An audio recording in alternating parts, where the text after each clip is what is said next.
So this is the basic structure of the detachable keys piano.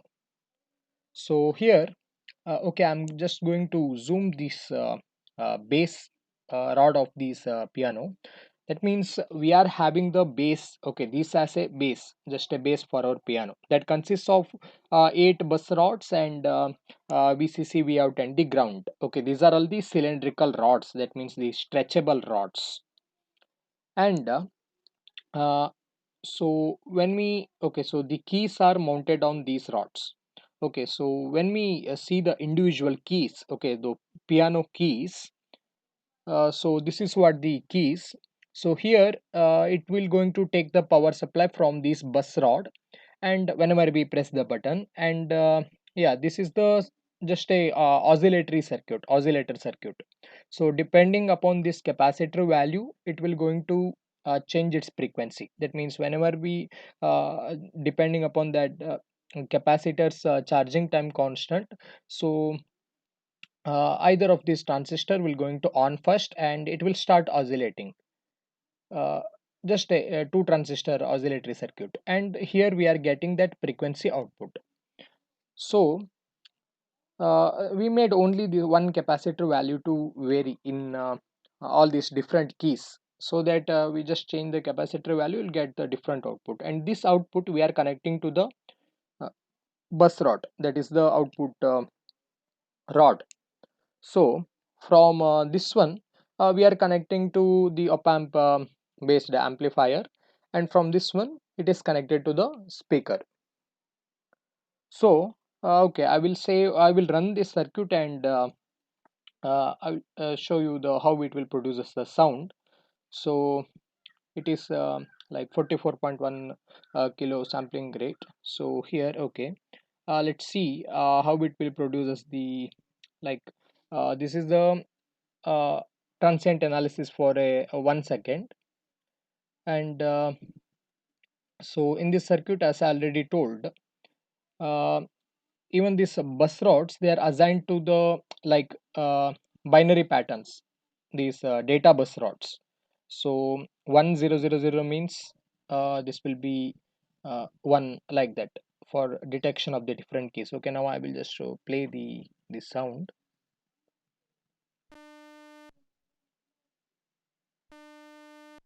Yeah, I think you can hear that sound. So if we change this capacitor value, that will going to give the different sound for these keys.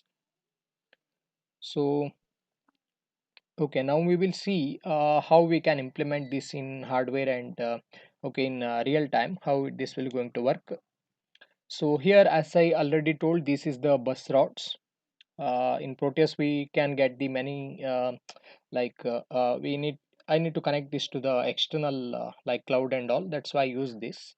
So here, this is similar to the as we showed in that LT Spice, but here the thing extra thing added is that a switch. So whenever I press the switch, it is mean that I'm pressing the piano button, and it is like these buttons have to be fitted on those rods. This is like attach and detach mechanism. Some yeah, this has to be fitted on those rods. So we want if the six keys, then only six keys can be fitted on those rods. So this is the okay node MCU that I display showed to, just connected to my laptop COM port. So here what is happening means whenever we press any button, those binary patterns that will be sent by the key will be detected by this Arduino. So here Arduino is required because I need to connect the software to the external hardware. Actually it is not required if we directly send the parallel data, but here I'm sending the serial. So yeah, that you can see this COM port which is connected to my node MCU. So from Arduino I'm reading those binary bits of data which is from those buttons, and that one I'm sending it serially. So in the node MCU it will upload into the cloud. Okay, I will just run this simulation. We will see how the audio is. So okay, I need to pause this simulation to run this transient analysis. We will see the transient analysis. So this is just for the just 10 millisecond. That's why it is only for one oscillation. Now we will see for the 1 second. And yeah, I think you heard the sound. So we will just press the another button. Okay, this is another button.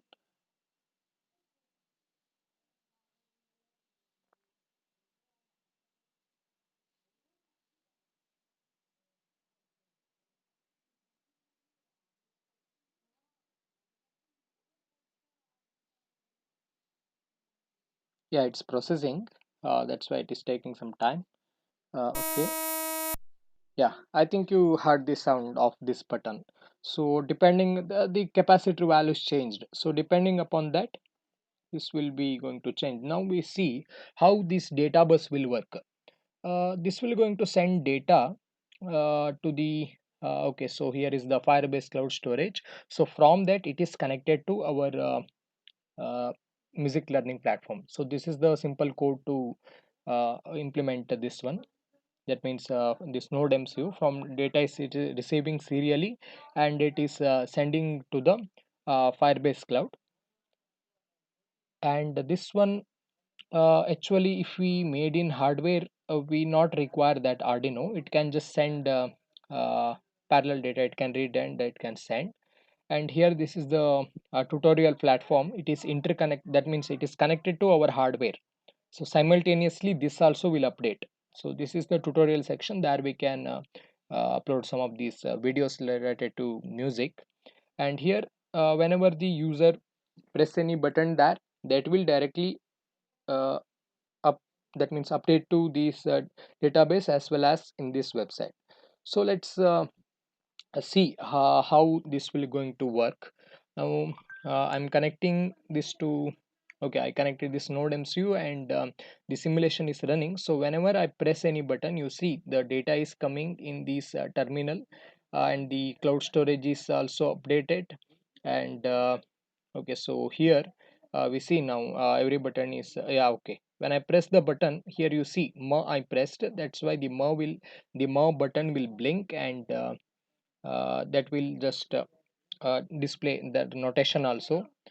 So whenever it is released, it is just update in the database. And we can even record these sequences. And here you see whenever I press any button, that will going to update on this keyboard. So uh, yeah, you can see. So yeah, this is for the different buttons.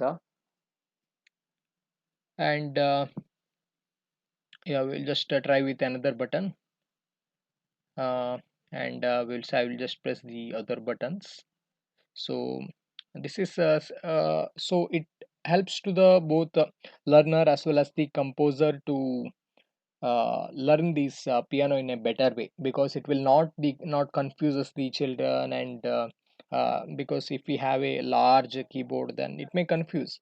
And yeah, you can see when I press this button, it will just display how the how where the piano button has to be pressed by blinking that key, as well as it will give us the notation also. And yeah, so that the learner can able to get which button is pressed. And he can also press the simultaneous that button, which button the teacher has pressed.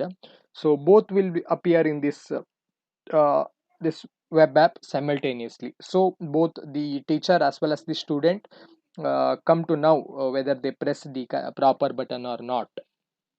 So and these are just the data transmission. And that is a binary data transmission. We can have up to 255, okay, not to 256, because 0 0 0 0 0 0, that one is for just without any off state. So we can have up to 255 number of extendable buttons here. And so yeah, this is the complete view of this idea.